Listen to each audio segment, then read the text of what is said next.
And welcome back into another edition of Kolby's Corner, coming to you here live from the day. James Franklin was just introduced as Virginia Tech's new head football coach. And who better to bring on than 247 Sports national recruiting analyst Brian Dohn to talk about recruiting, all the aspects of James Franklin, and more. Brian, how are we doing? Good. I know that this is a big hire when you asked me to come on Colby's Corner. This is a highlight of my career. And hey, listen, I think the world of Colby. So some fun, but this is awesome, Colby. I'm happy for the Tech fans because they're going to have fun following recruiting now. 100%, because being at UA Baltimore in May, that there was some lean time there with a lot of indecision. Now things obviously shaping up. So you obviously covering James Franklin, the Northeast extensively, seeing his tenure at Penn State. Let's go 1,000-foot view. What is our Virginia Tech fans to expect with James Franklin at the helm in regards to recruiting? An upgrade in talent, I think that's the best way to put it. I mean, if you think every 4 and 5 star in Virginia is going to stay in state, then recruiting's changed. But his willingness to compete, he's going to assemble a staff that is into recruiting. Like head coaches, a lot of them will recruit, don't love it. James Franklin loves to recruit. And so what Tech fans are going to see is an honest effort. And I'm not saying Brent didn't give an honest effort, because he did. Mm-hmm. But James is also a charismatic guy who, when you're around him for 5 minutes, you feel like you've known him for a while, and it's just very comfortable. And I'm cynical. Like, I've been doing this stuff for more than 3 decades. I'm cynical when it comes to this stuff, but he really is somebody that can make families and recruits feel comfortable. And he's going to work hard at recruiting, and he's not going to get every kid he wants, but he's going to get kids on campus. He's going to be able to sell his vision. And listen, I know how it ended at Penn State, and they lost to Oregon in double overtime, UCLA, Northwestern, but the dude was 34-8 in the last 3 seasons before this year. And when Oregon fumbled in overtime or double overtime, if the ball bounced a different way, they win that game. And, that's what you get, the bounces. But I think if I'm a Tech fan, I'm excited that really for the first time since Beamer, you have a legit chance to be a contender for the ACC year in and year out. 100%. When you talk about a new age of recruiting, I think it's only 33 days or whatever the number is given throughout the year. A lot of the times you've seen head coaches, even coordinators, sort of take a back seat, send out the army of guys to go out and hit the road. What is there to expect with James Franklin actually going out on the road, being in these high schools, especially during the season as well? I mean, well, you can't do it. I mean, he can go out he can go out during the season, and you're allowed 33 days, which means if an assistant coach and James go on the road together, that's 2 days. Okay. So you're allowed 33 days in the fall, and you're not allowed to, I mean, if they're 26s right now, you could talk to them. If they're 27s, you cannot talk to them. Mm-hmm. So there's that aspect of it. December is now a dead period. So the Sunday after the season ends, the dead period starts.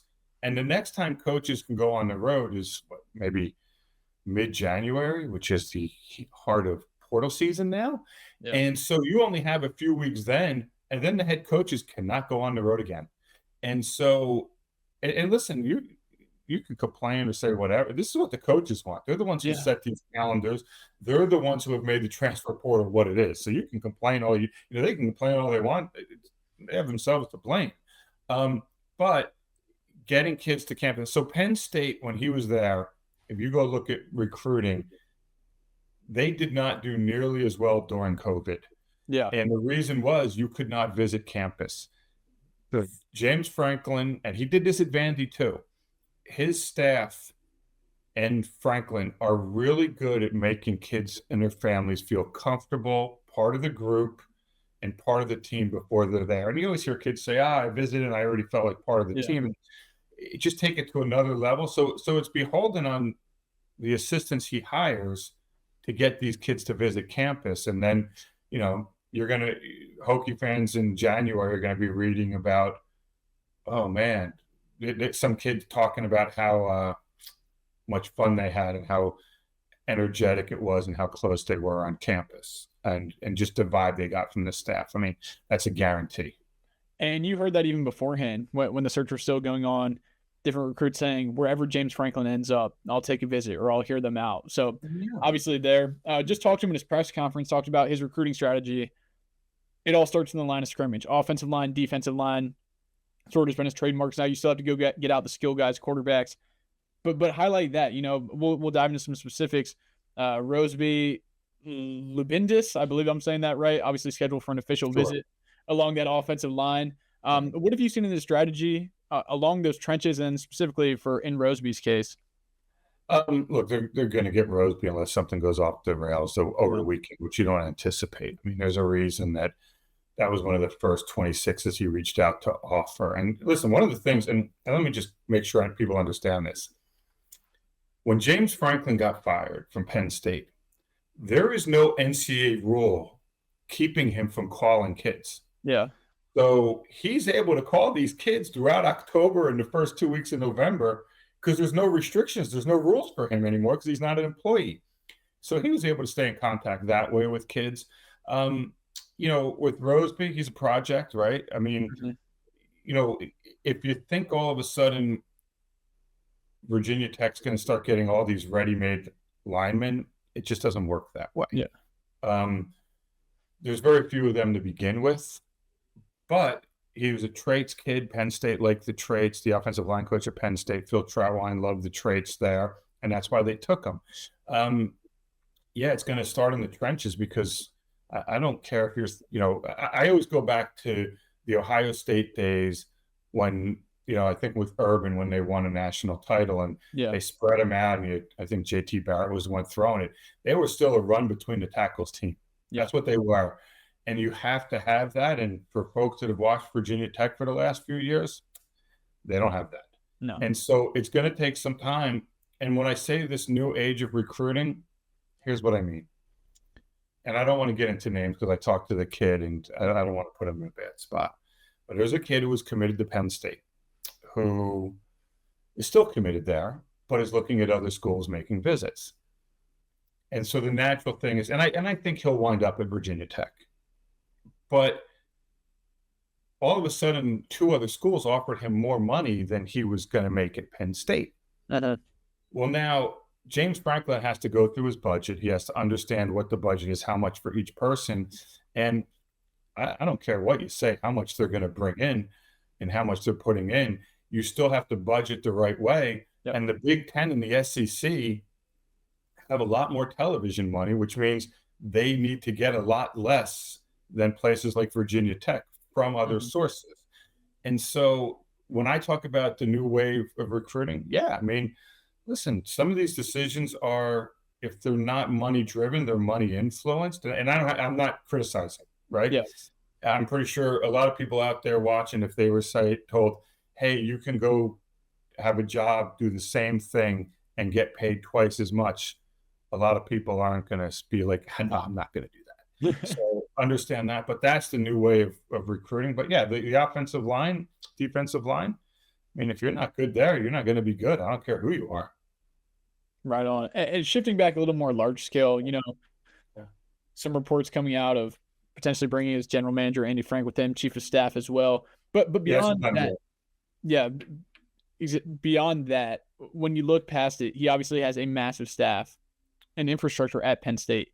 Right. What would you expect those changes for Virginia Tech staff-wise, just on that recruiting aspect?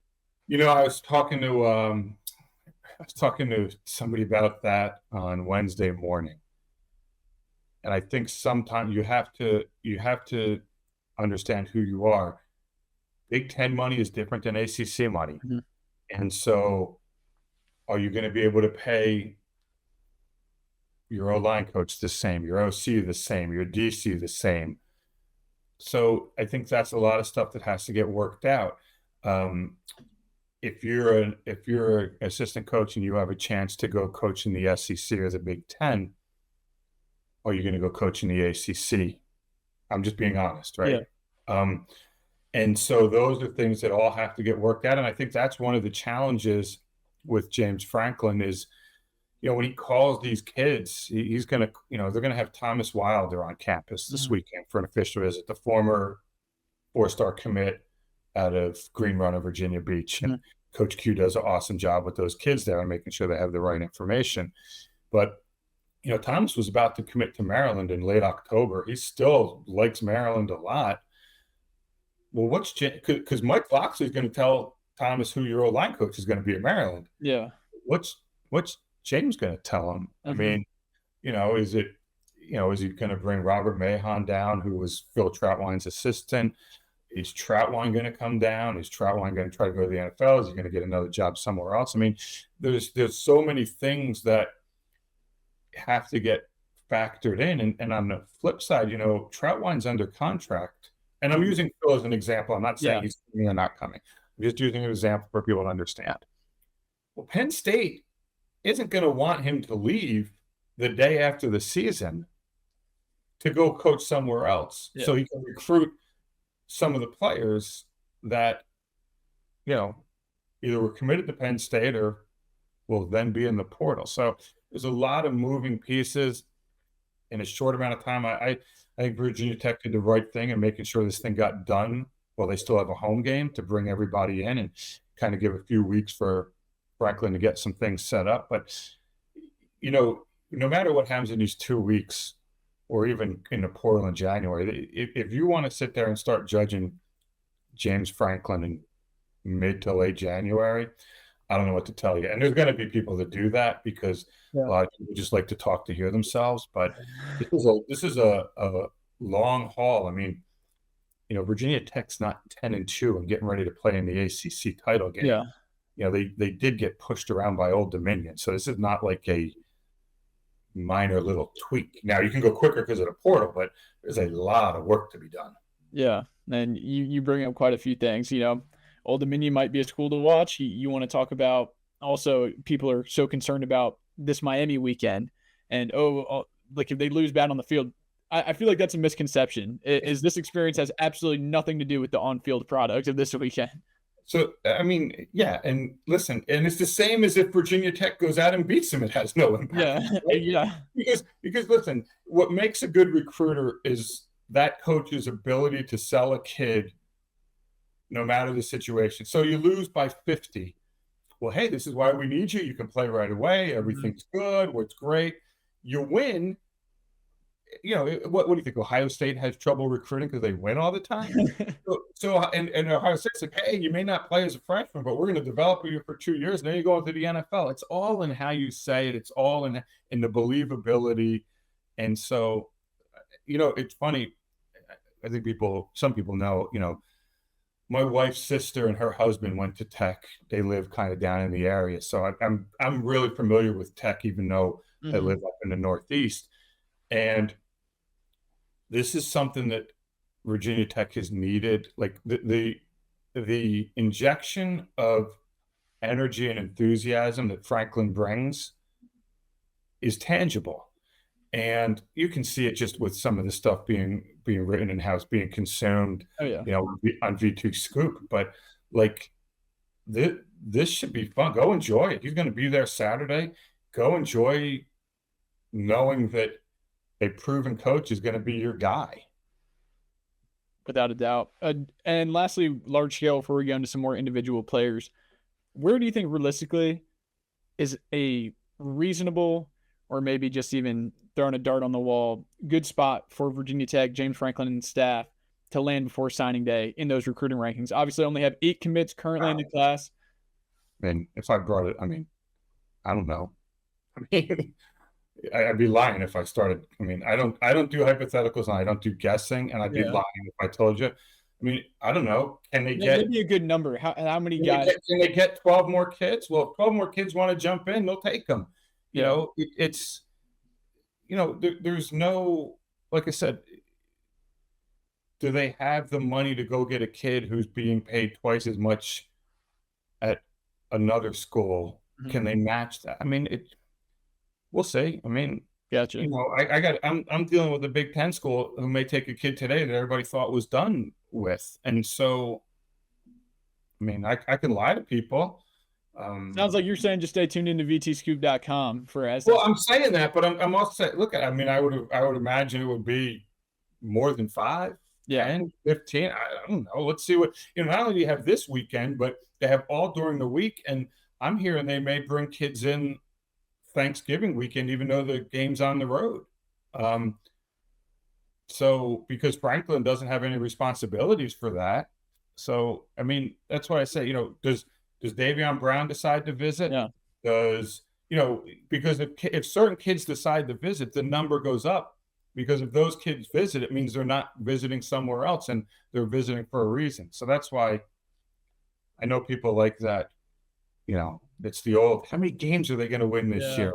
Yeah. I don't know. Can you tell me if the quarterback's staying healthy? So just stuff like that.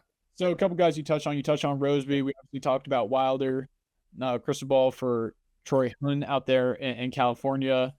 I guess you just touched on Davion Brown a little bit. I think that'd be really interesting next week. Obviously, he's taking a visit to Maryland this weekend. Obviously, was committed to Penn State, has a relationship with James Franklin. Do you think Davion Brown has a potential window there with Virginia Tech?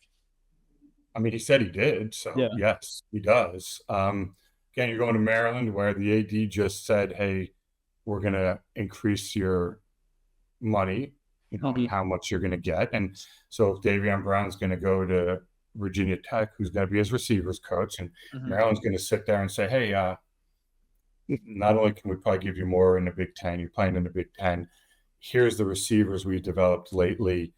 Here's the receivers who Penn State put in the NFL.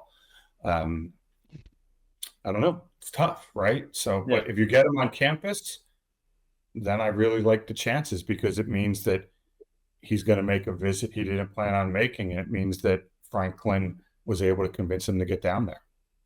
How about top 100 safety Matt Sieg? I think he was just on an OV at Notre Dame. Do you think Virginia Tech, I know he's talked about coming to Virginia Tech. Does that have real legs? Is that something you could foresee? Of course it has real legs, yes. I mean, he loves the safeties coach, Anthony Pondexter at Penn State. He loves Terry Smith, the cornerbacks coach at Penn State, who also recruits Western PA, who's also the interim coach at Penn State. He grew up a Penn State fan. Penn State does not have a lot of answers for him right now, but I've known Sieg for a while. I talked to him, I want to say probably Sunday, and he was like, yeah, if James is hired somewhere, there's a good chance I'm going to visit. Now, I mean, we go back to what we say, recruiting's different. I mean, go check what Indiana's NIL is. And, listen, he's done an incredible job there, but, let's not pretend that he doesn't have the resources to do it. And a kid like Matt Sieg, top 100 kid, who's also looking at Pitt in West Virginia, when you're dealing with a national kid who can go play for two schools that have been in the playoffs the last 2 years, including one who played in a championship game last year. So, I think you visit. And listen, there's something else to consider with this. If you get Matt Sieg to visit, this is the portal age. You may go to a school and maybe you don't play as much, or maybe it doesn't click, and you wind up at Virginia Tech later on. I don't know. I mean, so and I think as I look at things, and I know that when kids go visit schools as high school kids, and then they go in the portal, if they had a good experience and they like that staff and that staff is still there, they give that program an honest look. So I think you also have to look at it long term on how things can take place.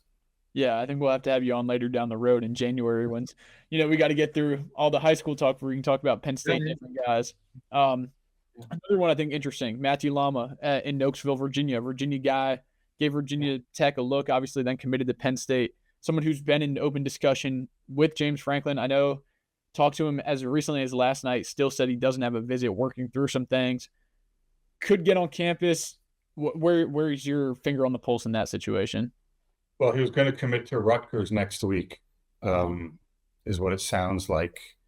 And then when Franklin got hired, and he knew, they were talking. So he knew Franklin was going to get hired somewhere. It's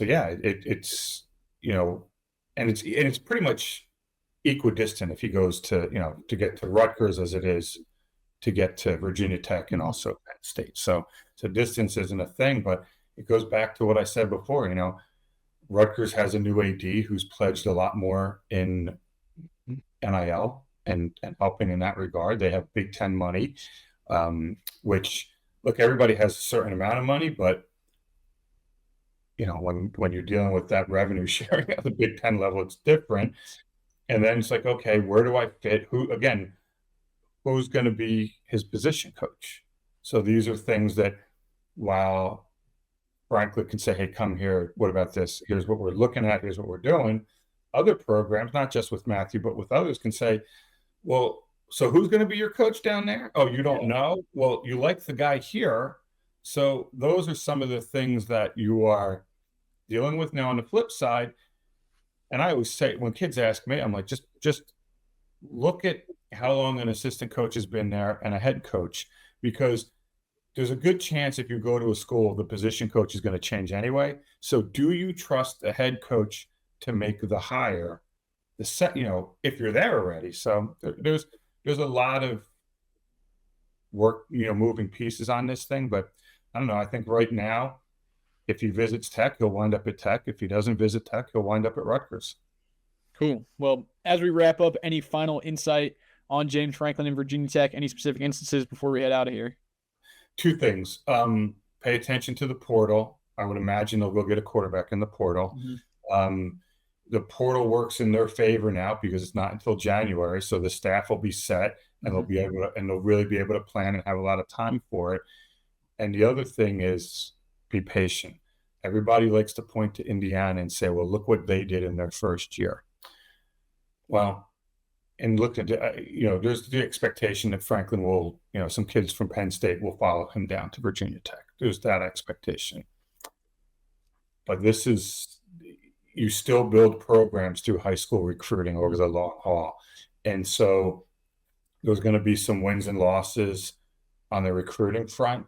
Just remember, this is a long-term deal. It's not, oh my goodness, I can't believe they didn't get this or this or that. So just be patient. And I know that's hard for people because you dealt with Fuente and then Pry, but you sat through those. Might as well, if you have to sit through another year or two of growth, it'll be worth it. And James Franklin said as much in this press conference. But Brian, cannot thank you enough for coming on the show. Make sure to go follow all of Brian's work, obviously, over on X and on 247sports.com. Has a ton of content coming out on vtscoop.com. Obviously, up until signing day, beyond signing day, and beyond. Brian, appreciate it. Hey, thanks for having me, Kolby. I enjoyed it.